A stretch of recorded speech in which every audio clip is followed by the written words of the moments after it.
नमस्कार, मैं हूं अरुण तोमर। आप देख रहे हैं स्वराज एक्सप्रेस खबरें विस्तार से।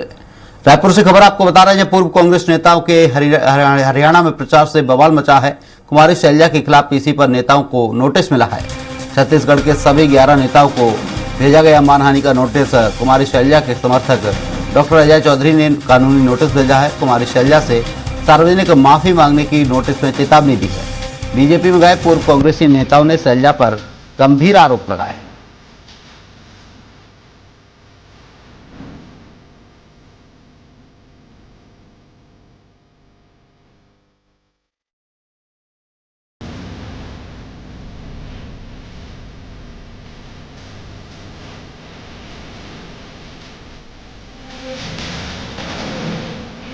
छत्तीसगढ़ के सभी 11 नेताओं को मानहानि का नोटिस भेजा गया है।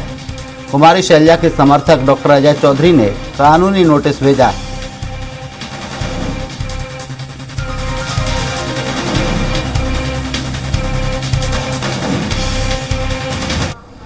इस खबर पर ज्यादा जानकारी के लिए सहयोगी संवाददाता दिलीप साहू हमारे साथ लाइव जुड़ गए हैं। दिलीप, कुमारी शैलजा सहित 11 नेताओं को नोटिस भेजा गया है। कांग्रेस नेताओं ने ये नोटिस भेजा, क्या कुछ जानकारी है?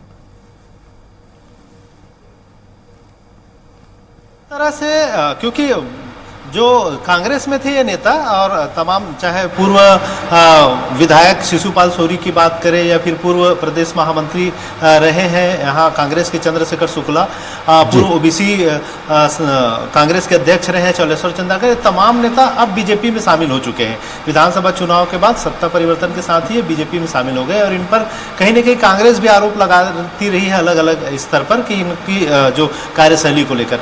अभी बीजेपी एक रणनीति के तहत इनको हरियाणा में जो पूर्व प्रभारी रही है कांग्रेस की कुमारी शैलजा, जो हरियाणा की सिरसा लोकसभा सीट से चुनाव लड़ रही है, उनके खिलाफ प्रचार के लिए कांग्रेस से बीजेपी में गए तमाम नेताओं को वहां उतार दिया है। और इन तमाम नेताओं ने प्रचार के दौरान एक आरोप लगाया है खास करके कुमारी शैलजा पर कि विधानसभा चुनाव के दरमियान टिकट के वितरण में पैसे का लेन देन करने का एक बड़ा आरोप लगाया है, गंभीर आरोप है।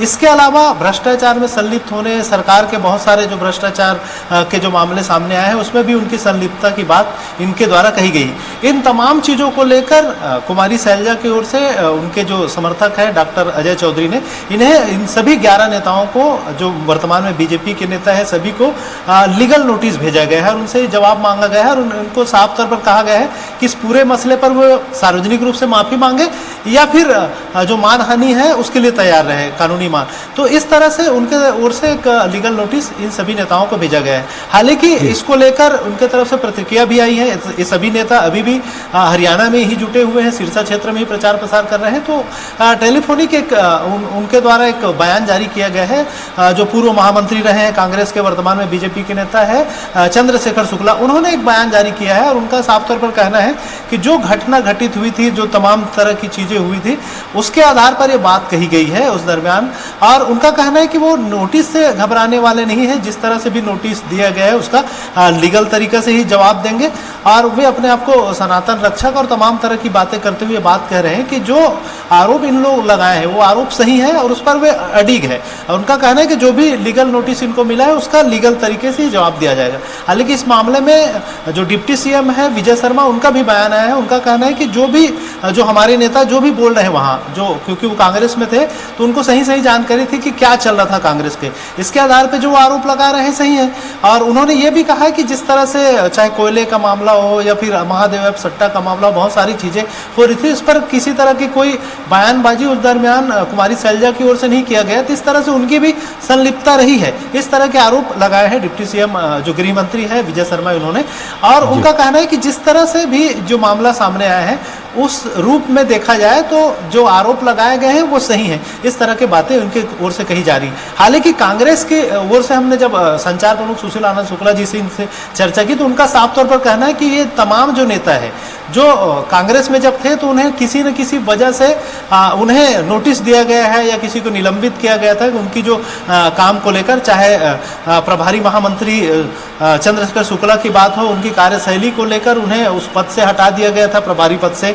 वहीं दूसरी ओर चौलेश्वर चंद्राकर जो ओबीसी कांग्रेस के अध्यक्ष थे, उन्हें भी लगातार उनकी कार्यशैली को देखते हुए विधानसभा में जो विपरीत रूप से काम किया तो उनको नोटिस जारी किया गया था। इसी तरह शिशुपाल सोरी की बात करें या अन्य नेताओं की बात करें, सभी को किसी किसी न किसी तरह से विधानसभा चुनाव के दरमियान या बाद में अनुशासनहीनता की वजह से उन्हें निलंबित किया गया था पार्टी से, या फिर नोटिस जारी किया गया था। इसकी खींच निकालने के लिए वो वहां गए हुए हैं। और कुल मिलाकर ये जो बयानबाजी कर रहे हैं वो एक तरह से अपनी जो पर्सनल जो व्यक्तिगत रूप से जो यहाँ जो घटनाक्रम हुई जिनकी वजह से जो जिम्मेदार वे खुद थे, लेकिन वो खींच निकालने के लिए वहां मनगढ़ंत आरोप लगा रहे हैं। इस तरह की बातें उनकी ओर से कही गई है। जी अरुण। दिलीप, देखा जाए 11 नेताओं की आप बात कर रहे हैं, कौन से 11 नेता हो और इन पर क्या क्या आरोप लगे हैं? जी बिल्कुल अरुण, बता दें कि इन जो 11 नेता हैं उनमें प्रमुख रूप से कांग्रेस के पूर्व संगठन महामंत्री रहे हैं, प्रभारी महामंत्री चंद्रशेखर शुक्ला, इनके अलावा पूर्व विधायक शिशुपाल सोरी, पूर्व महापौर वाणी राव, पूर्व विधायक प्रमोद शर्मा, इसके अलावा जो महिला कांग्रेस के पूर्व अध्यक्ष रही है अनीता रावटे, ये शामिल है। इनके साथ ही साथ पूर्व जिला कांग्रेस अध्यक्ष तुलसी साहू, पूर्व ओबीसी कांग्रेस अध्यक्ष चौलेश्वर चंद्राकर, उषा पटेल, आलोक पांडे के अलावा अजय बंसल और अरुण सिंह के नाम शामिल हैं। ये सभी 11 जो पहले कांग्रेस में रहे हैं अब बीजेपी में शामिल हुए नेता हैं, जो हरियाणा में चुनाव में प्रचार प्रसार कर रहे हैं बीजेपी प्रत्याशी के पक्ष में। वहीं कुमारी शैलजा के खिलाफ ये लगातार बयान दे रहे थे, इसको लेकर ही ये नोटिस जारी किया गया है और उनसे जवाब तलब किया गया है। जी दिलीप, इस पूरे मामले को लेकर कुमारी शैलजा की तरफ से भी कोई आधिकारिक बयान आया है? उन्होंने भी कुछ कहा है?